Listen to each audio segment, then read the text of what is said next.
আমরা বিশ্বাস করি একটা পারমানেন্ট নির্বাচন হচ্ছে দেশে সেই পরিবেশ রয়েছে, কিন্তু হচ্ছে যে গুজব আপনি জানেন যে পাশের যে দেশ থেকে যে একটা খেলা নিয়ে তারাও ব্যাপক গুজব ছড়াচ্ছে নির্বাচনকে সামনে নির্বাচন ব্যাহত করার জন্য দেশ থেকেও দেশের ভেতর থেকেও। এই গুজব প্রতিরোধে আপনার কিন্তু মন্ত্রণালয়ের একটা সেল ছিল যেটা আওয়ামী লীগ সরকার ব্যাপকভাবে ব্যবহার করেছিল, আপনার সেই সেলটা গুজব সেলটা একেবারে স্থগিত। এই গুজব সেলটাকে আপনি শেষ প্রশ্নটা একটু বলে দিয়ে শোনেন, আমি বলছি তো যে আমরা আইনি ভিত্তিটা পর্যালোচনা করছি, এটা কোন মাধ্যমে কিভাবে সিদ্ধান্ত গ্রহণ করতে হবে এটা সেই বিষয়টা দেখে আমরা আমাদের সিদ্ধান্তটা জানাবো। গুজব অনেক কয়টা মাধ্যম থেকেই কিন্তু ফ্যাক্ট চেক করে এখন মাননীয় প্রধান উপদেষ্টার ওখান থেকেও দেখা যাচ্ছে কিছু কিছু ফ্যাক্ট চেক করে বলা হচ্ছে, কিছু কিছু মিডিয়া সেল থেকে ফ্যাক্ট চেক করা হচ্ছে, আমাদেরও পিআইডি রয়েছে। হ্যাঁ, শুনেন একটা কথা কি, গুজবটা কাউন্টার করা তো আমাদের জাতীয় দায়িত্ব, নির্বাচনটা আমাদের দেশের গণতন্ত্রের সাথে দেশের স্বার্থে হবে।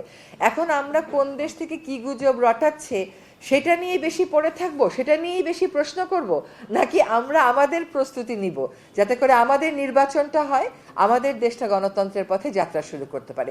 সেটাই আমি বললাম যে যত রকমের কথা শুনেন সব রকমের কথাই কিন্তু প্রশ্নের বিষয়বস্তু হতে পারে না, কারণ সে তার রাজনৈতিক অবস্থান থেকে এই প্রচারটা করে। কিন্তু আমার রাজনৈতিক অবস্থান তো একটা দেশের নাগরিক হিসেবে, সরকারের অংশ হিসেবে, গণমাধ্যমের কর্মী হিসেবে তা হতে পারে না। কোন ভিউটাতে আমি এন্ডোর্স করব দেশের সাথে সেটা আমি চিন্তা করব না?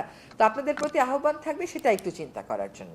32 ইঞ্চি জেভিকো টিভি এখন মাত্র 15,000 টাকায়, সাথে পাচ্ছেন 3 বছরের প্যানেল ওয়ারেন্টি। ওকে,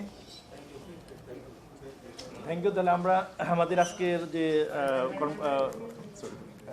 একটা কাজ করেন, আপনাকে একটা কাজ দেই, একটু মারুফ একটু স্বরাষ্ট্র উপদেষ্টা এবং স্বাস্থ্য উপদেষ্টা ওনাদের সাথে দুটো মিটিং এর একটু টাইম নাও না, দেখি ওনাদের কাজগুলো একটু আগানো যায় কিনা। ঠিক আছে, জি ধন্যবাদ। মাননীয় উপদেষ্টা মহোদয়কে ধন্যবাদ জানাই, তাৎক্ষণিক উনি সিদ্ধান্ত নিয়েছেন। আশা করি ওনার এই নির্দেশনাটা বাস্তবায়ন হবে। আমরা খুব আশাবাদী, যে সময়টাই আছে বলে সরকার চাইলে 1 মাস অনেক সময়, এখানে বড় লম্বা কোনো সিদ্ধান্তের কিছু নেই। গেইটে প্রবেশ করা আর ক্লিনিক আপা, আর হচ্ছে যে সংস্কারটা কালকে বলে দিলে গণপূর্তি আপনার হয়ে যাবে। একটা অ্যাকশনকে বলে দিলে একটা বাজেট নিয়ে খুব বড় টাকা খরচ হবে না, অল্প টাকা যেটা ওনার মধ্যে হয়। যদি আপনি আদিল ভাইকে একটু বলতে পারেন আর কি। আর আমাদের মাঝে এছাড়াও উপস্থিত ছিলেন, আপনারা আসলে আমি পরিচয় করে দিই নাই, আমাদের তথ্য সম্প্রচার মন্ত্রণালয়ের অতিরিক্ত সচিব মোহাম্মদ আলতাফুল আলম ভাই, উনি আমাদের প্রেস এবং সম্প্রচার